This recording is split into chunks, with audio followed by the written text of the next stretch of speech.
Hey everyone, welcome back to Corporate Decoder, the place where we decode the mysteries hidden in corporate filings, but sometimes it feels like they are trying to hide a surprise party for us. Today we are diving into TETRA Technologies Incorporated's latest report, an 8K filing that dropped on the 28th of October 2025. This filing is a bit like a quick update, an announcement that something important happened, and in this case, it is all about their financial results for the third quarter of 2025.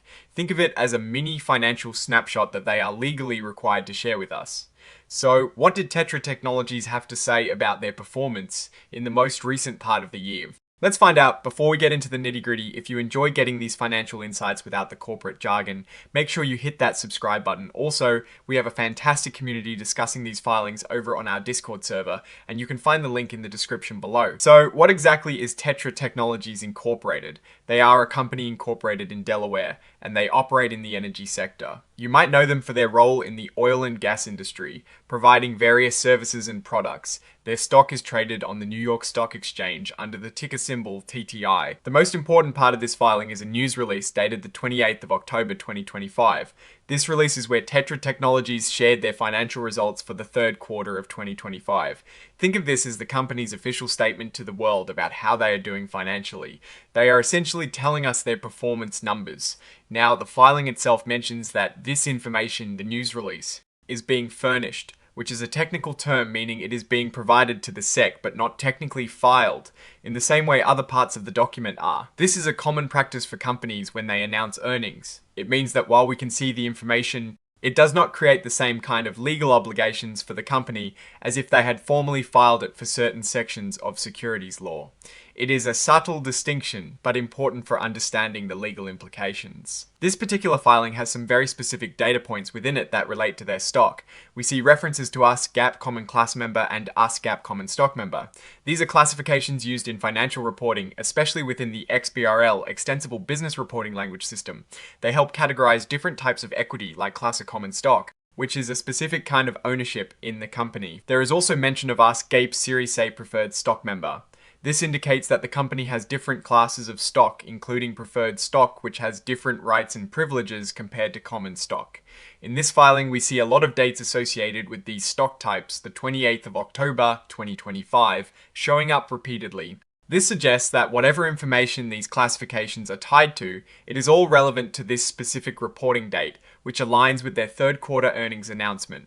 The filing confirms that TETRA Technologies Incorporated is indeed the registrant, identified by their commission file number 1 to 13,455 and their IRS employer identification number 74 to 2,148,293.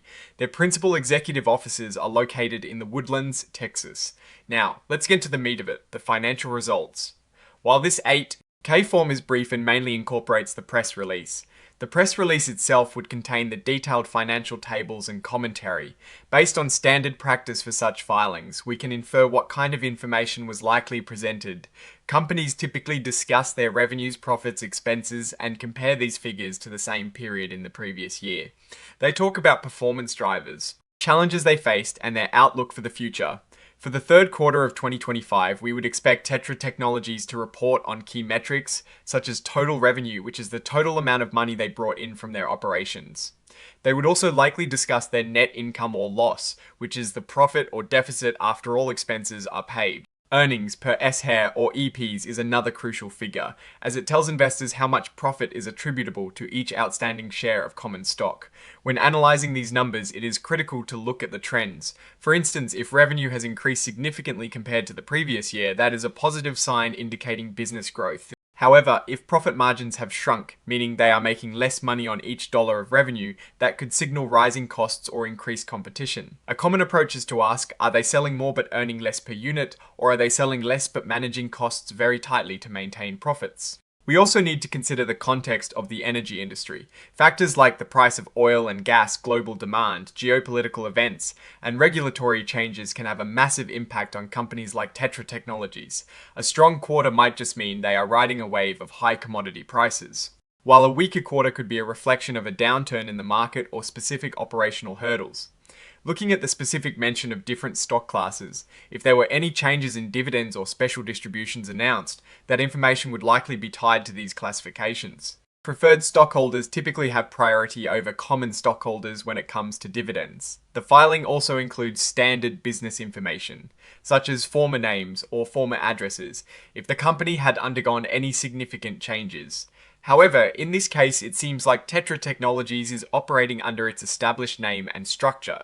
For upcoming quarters, investors will be keen to see if TETRA Technologies can sustain its performance, improve profitability, and navigate the inherent volatility of the energy sector. They might also be looking for updates on their strategic initiatives, such as expansion into new markets, development of new technologies, or any mergers or acquisitions. To wrap up our look at this specific report, it is primarily an announcement of financial results. The true insight comes from the news release itself, which we would need to examine in detail to get the full financial picture. However, the fact that they are filing an 8K with an earnings release tells us that they are communicating key performance indicators to the market, which is a good sign of transparency.